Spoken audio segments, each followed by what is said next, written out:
Assalamu alaikum. Bismillahir-Rahmanir-Rahim. I welcome you to the 19th lecture for the series of lectures on advanced computer architecture. Today, after giving you a brief review of what we have been discussing in respect of instruction level parallelism so far, we will conclude our discussion on dynamic scheduling of instruction level parallelism by discussing the limitations on instruction level parallelism and then combining all our discussion together. We will see what should be an ideal processor which should give us high performance and what are different modes of implementation of different concepts which we have discussed so far, which are used in practical processors. In the last 7 or 8 lectures, we have been discussing the concepts of dynamic scheduling, which are used to enhance the instruction level parallelism and develop high performance processors. Our focus here has been on the hardware methods which are used for dynamic scheduling, whereas I have already given you a brief introduction to the software methods, but we will discuss these methods in much detail in the following lectures. While talking about the hardware-based dynamic scheduling, we have discussed dynamic scheduling in integer pipeline and in floating point pipelines. We discussed scoreboarding and Tomasello's approach as the basis for dynamic scheduling in integer as well as floating point data paths. The structural implementation of these concepts facilitates us to perform out-of-order execution to minimize the data dependency and thus avoid data hazards and reduce the number of stalls which otherwise may be necessary.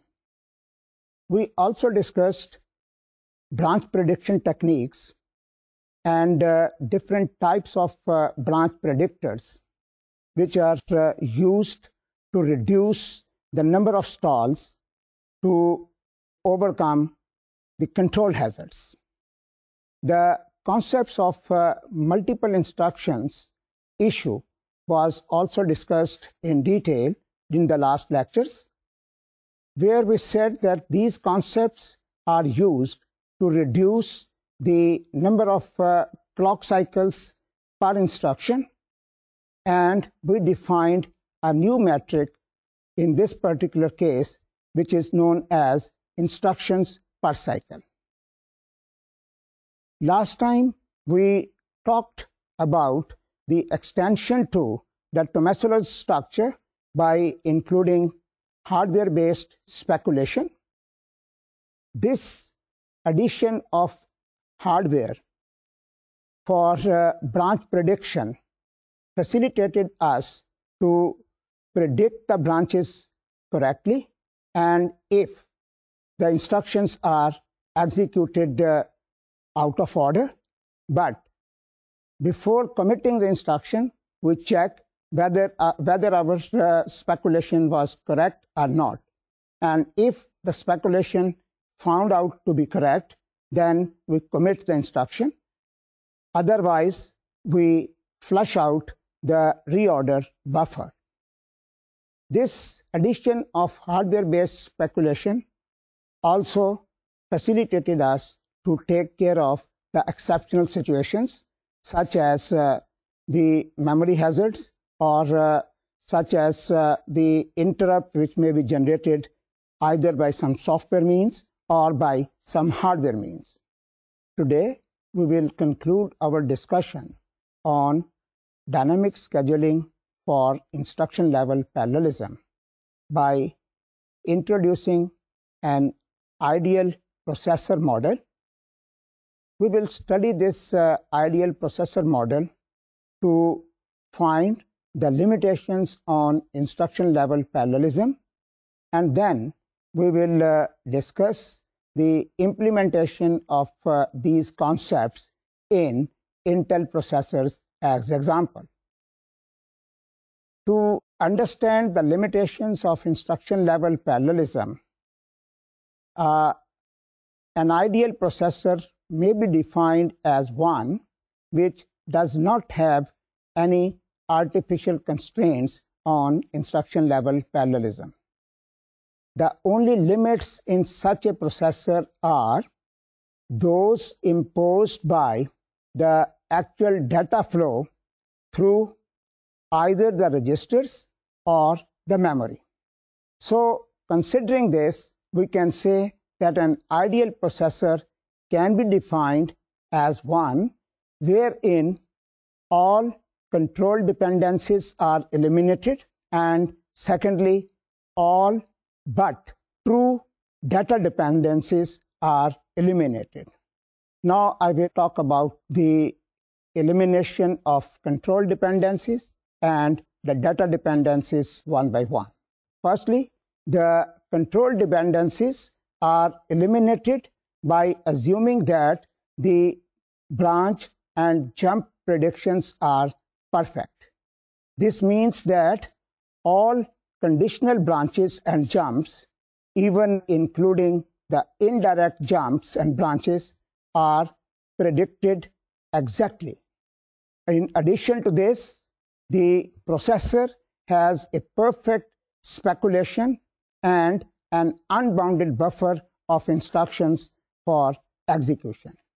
Regarding the data dependencies, we can say data dependency can be eliminated by assuming that there are infinite number of virtual registers available.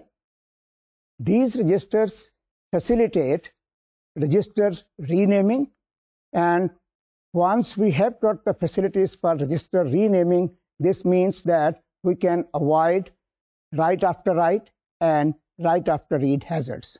This unlimited number of registers also allows to simultaneously execute unlimited number of instructions. And secondly, the memory addresses are assumed to be known exactly. That is, it allows us to move a load before a store, provided that the addresses are not identical. Hence, by combining these two assumptions, we can say that in an ideal processor, it can issue unlimited number of instructions, including the load and store instructions in one cycle. Secondly, all functional units have latencies of one cycle, so that the sequence of dependent instructions can issue on successive cycles. Furthermore, any instruction in the execution of a program can be scheduled on the cycle immediately following the execution of the predecessor of which it depends, and the last dynamically executed instruction in the program can be scheduled on the very first cycle. Now, let us examine the limitations on instruction level parallelism in one of the most advanced superscalar processor available as the main processor for this purpose. This processor is Alpha 21264. This processor has got number of features. These features are: it can issue up to 4 instructions per cycle. It can initiate execution on up to 6 instructions, and it supports large set of renaming registers.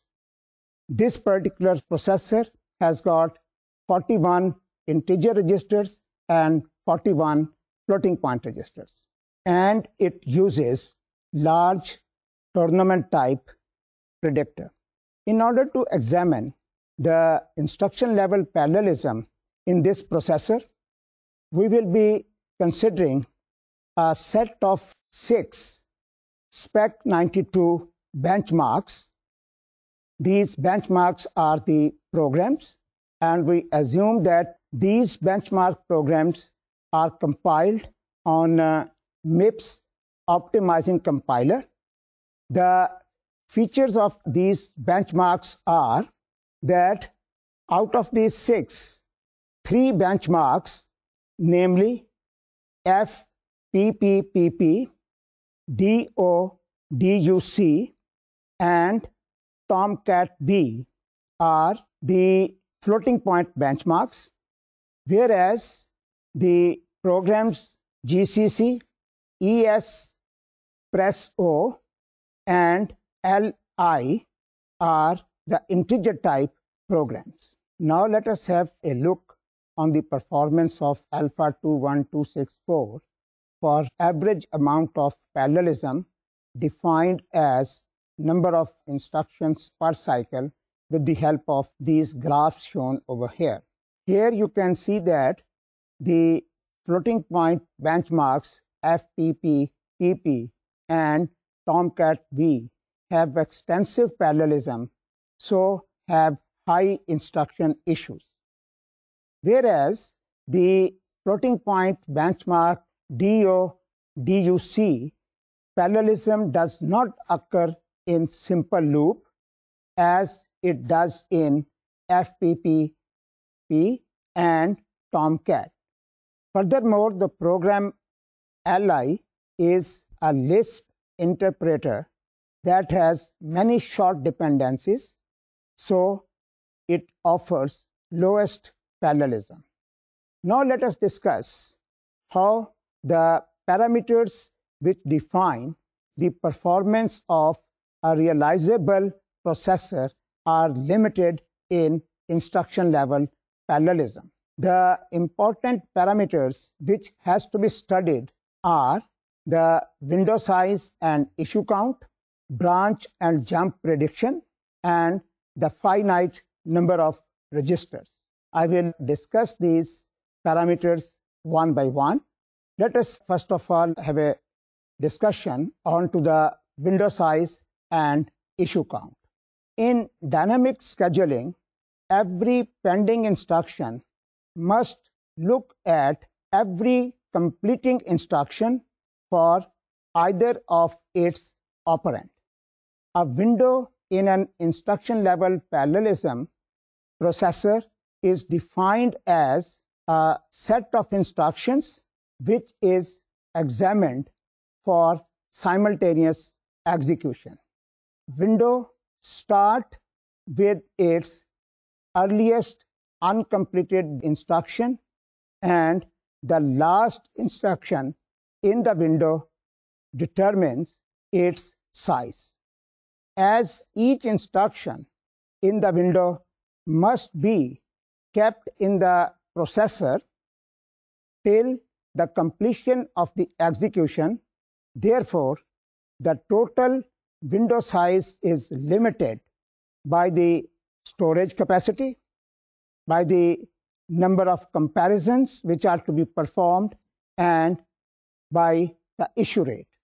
Now let us see that how we can calculate the number of comparisons required every clock cycle.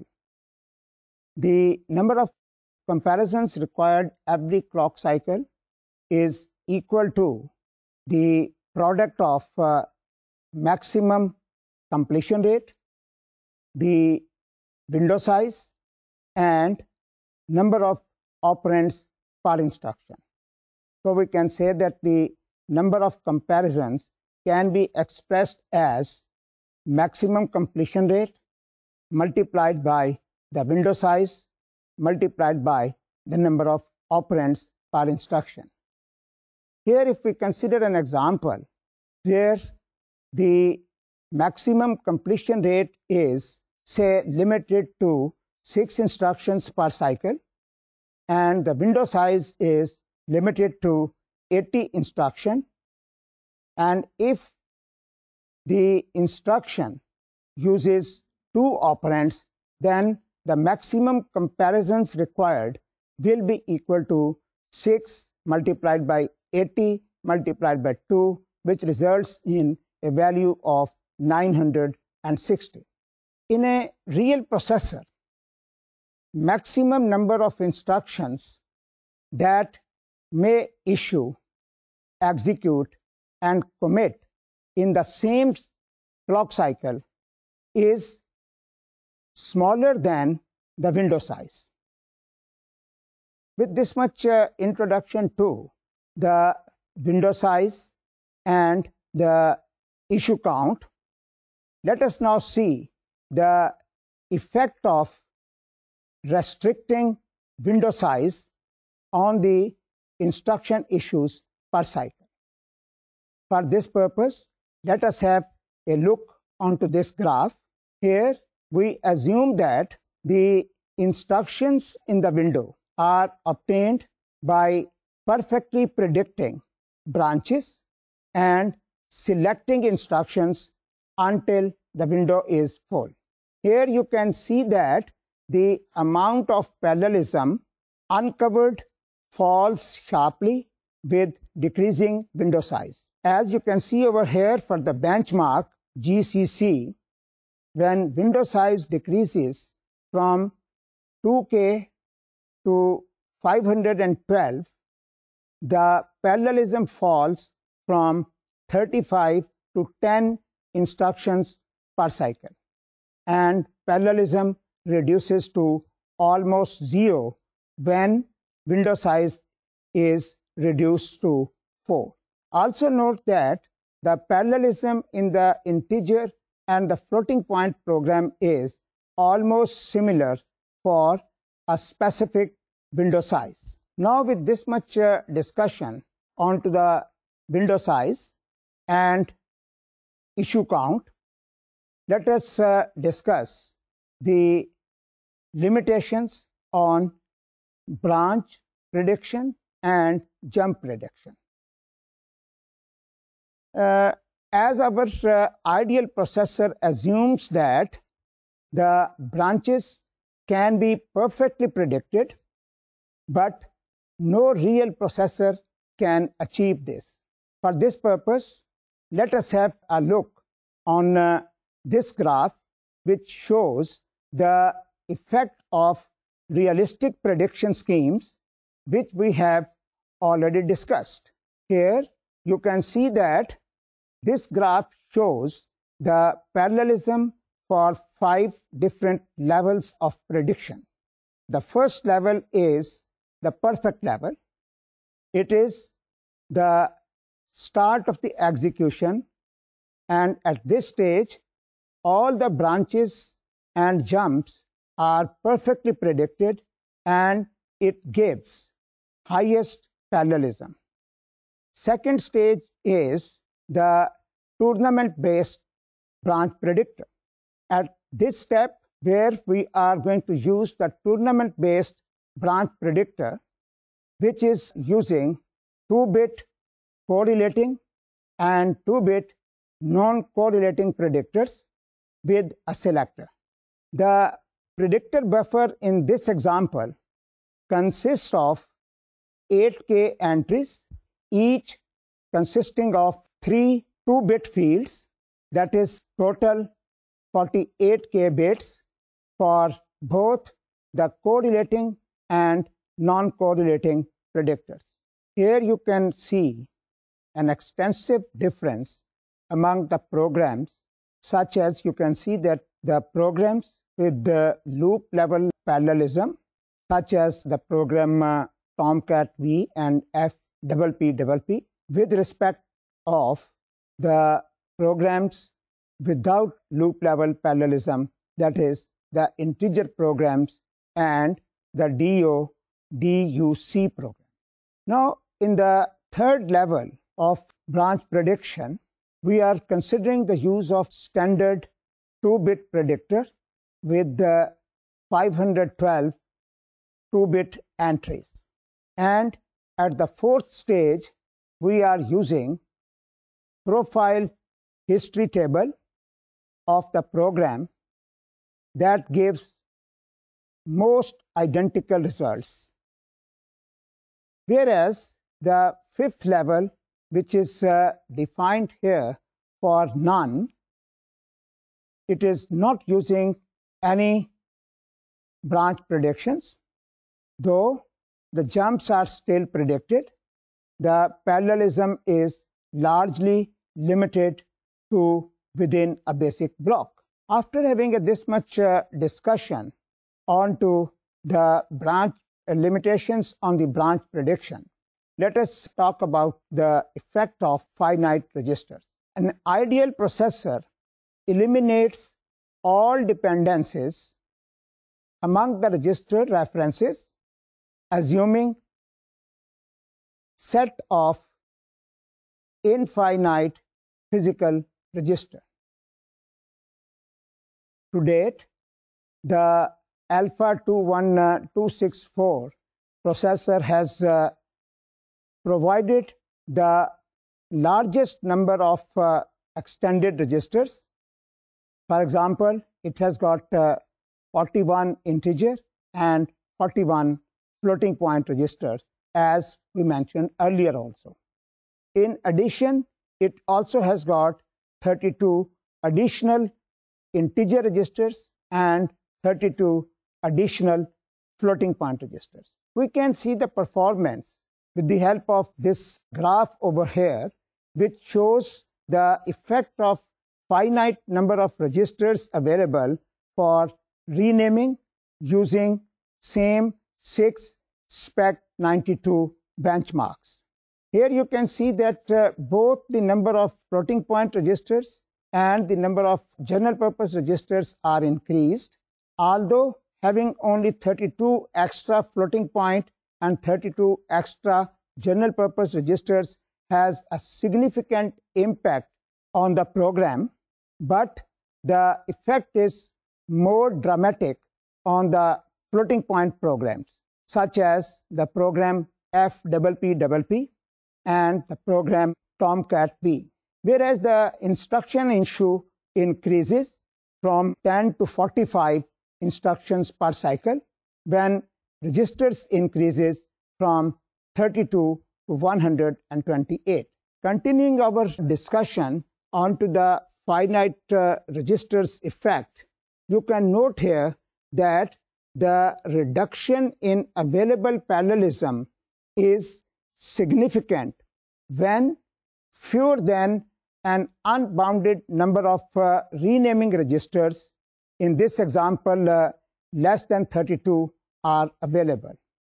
For the integer programs, the impact of having more than 64 registers cannot be seen in this example. This is because of the limitations in the window size. Now, with this much discussion on the limitations on instructor level parallelism in respect of branch prediction, registers, and other parameters, let us discuss the performance of realizable processors with realistic hardwares, which we have already discussed. For this purpose, we will consider a processor with the following 4 attributes. Number 1, it has up to 64 instructions per clock with no issue restrictions. Secondly, it employs a tournament predictor with 1K entries returned predictor. Third, it has perfect memory references which are done dynamically or through a memory dependence predictor. And number 4, the register renaming with 64 additional registers for integer and 64 additional registers for floating point. This figure shows the results of configuration as we vary the window size up to 64 issues per clock. Here we assume that although there are fewer renamed registers than the window size, the number of renamed registers equals the issue width. All the operations have zero latency. This figure shows the effect of the window size for the integer program is not as severe as for the floating point programs.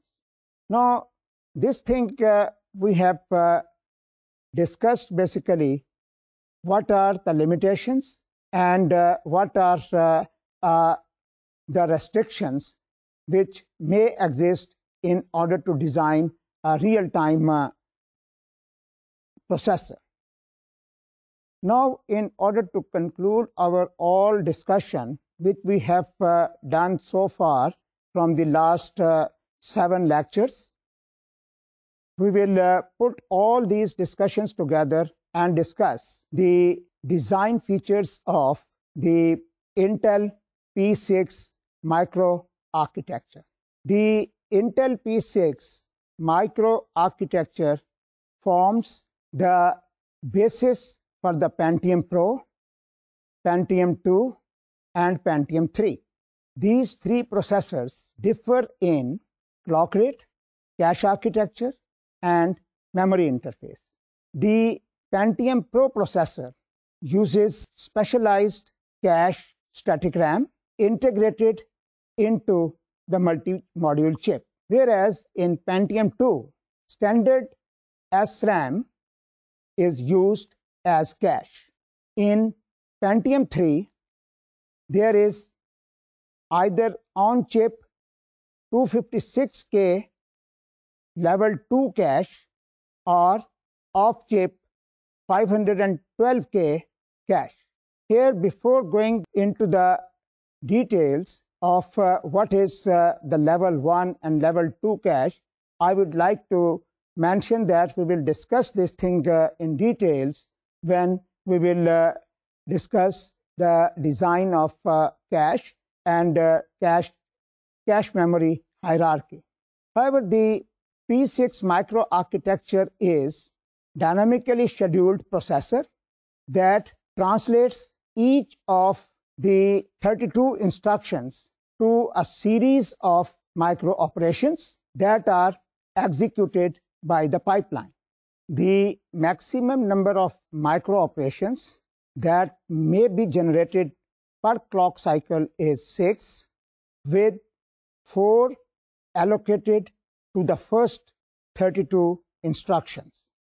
The micro operations are executed by an out-of-order speculative pipeline using register renaming and reorder buffer.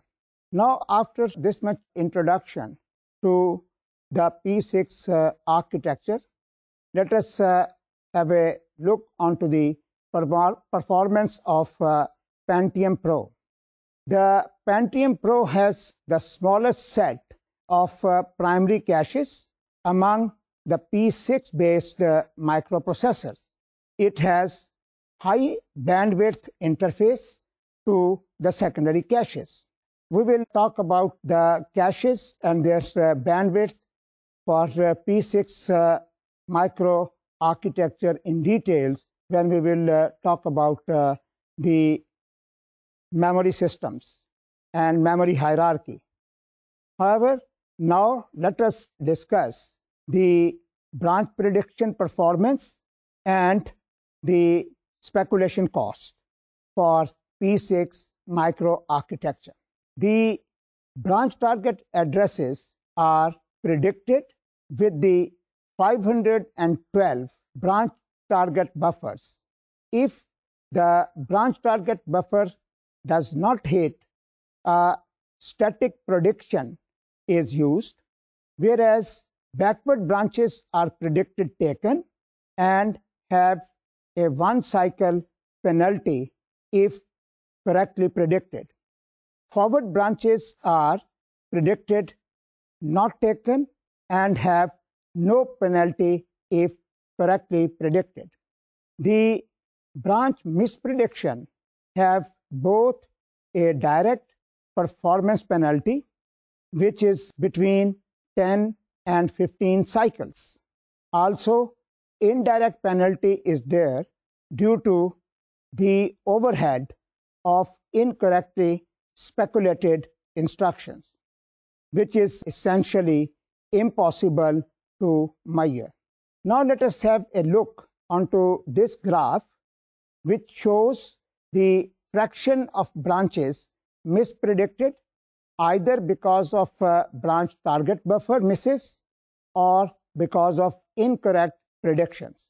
On average, about 20% of the branches either mispredicted or they are missed and use simple static prediction rules. With this much discussion, let us have a view of the overall performance of P6 pipeline. Here you can see that the P6 pipeline performance depends on the rate at which instructions are actually completed and committed.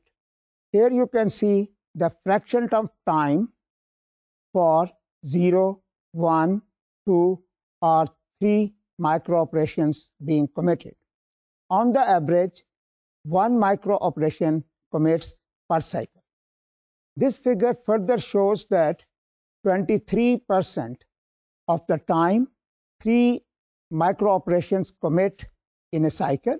This distribution demonstrates the ability of a dynamically scheduled pipeline to fall behind on 55% of the cycles, no micro operation commits, and later catches up, that is 31% of the cycles have 2 or 3 micro operations committed. Now with this much discussion, on to the P6 microarchitecture. Let us compare the design and performance of Pentium 3 and Pentium 4 processors. The microarchitecture of Pentium 4 processor, which is called net burst processor. The net burst architecture is similar to the Pentium 3 architecture, where the Pentium 3 architecture is also referred to as a P6 architecture. These two architectures have got a number of similarities and number of differences. Let us first of all discuss the similarities. Both the Pentium 3 and Pentium 4 fetch up to 3 instructions per cycle. They decode them into micro operations and then send these micro operations out of order to execution engine. However, there are many differences. These differences allow the net-burst architecture to operate at a significantly higher clock rate than the P6 architecture. The net burst has much deeper pipeline than P6. P6 requires about 10 clock cycles from the time a simple instruction such as add is fetched until its results are available. In comparison to this, the net burst takes about 20 clock cycles, including 2 cycles reserved simply to drive the results across the chip.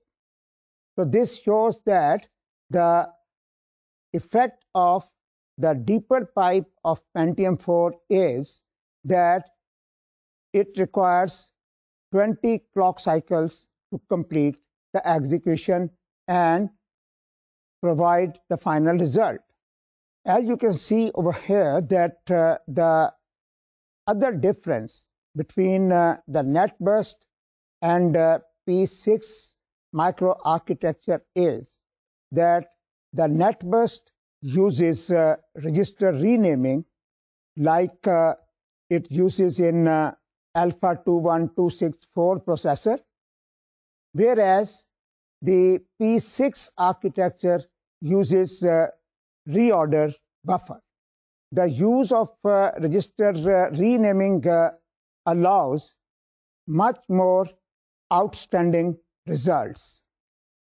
There are a number of other differences. The third difference is that there are 7 integer execution units in net burst, whereas P6 is using only 5 execution units. In addition, there are additional integer ALU and an additional address computation unit. An aggressive ALU operating at twice the clock rate and an aggressive data cache lead to lower latencies for the basic ALU operations in case of net burst with respect to the P6, which does not use these high-speed functional units. Furthermore, for data loads, the high-speed functional units are critical to lower the potential increase in stalls for very deep pipelines. Another difference between the netburst and P6 is that netburst uses sophisticated trace cache to improve instruction fetch performance. The trace cache, we will talk about this in details when we will discuss the memory hierarchy. Whereas P6 uses a conventional prefetch buffer and instruction cache. Netburst has a branch target buffer that is 8 times larger than the P6. Moreover, the netburst has a level 1 data cache that is 8K byte as compared to the P6, which has got 16K level 1 data cache. Netburst has a larger level 2 data cache, which is 256K byte with higher bandwidth, which gives much more advantages over the other. The netburst implements new SSE2 floating point instructions that allow 2 floating point operations per instruction. This gives Pentium 4 a considerable advantage over the Pentium 3 processor. Now, with this much discussion on to the Pentium 4 and Pentium 3, which are implemented using dynamic scheduling, we have in fact developed a complete concept that how the dynamic scheduling concepts can be used to implement new high-speed or high-performance processors. I hope that from our this present discussion, you have understood all the concepts which are used to enhance the performance by using pipeline architecture. In this discussion, we have been talking about how we can take care of the problems which may occur due to structural hazard, data hazard, and control hazards, how they degrade the performance by introducing stalls, and then we looked into different techniques to minimize the number of stalls or in some cases completely eliminate the number of stalls to avoid these hazards. All these techniques which we have discussed so far, they are developed just to enhance the performance of the system.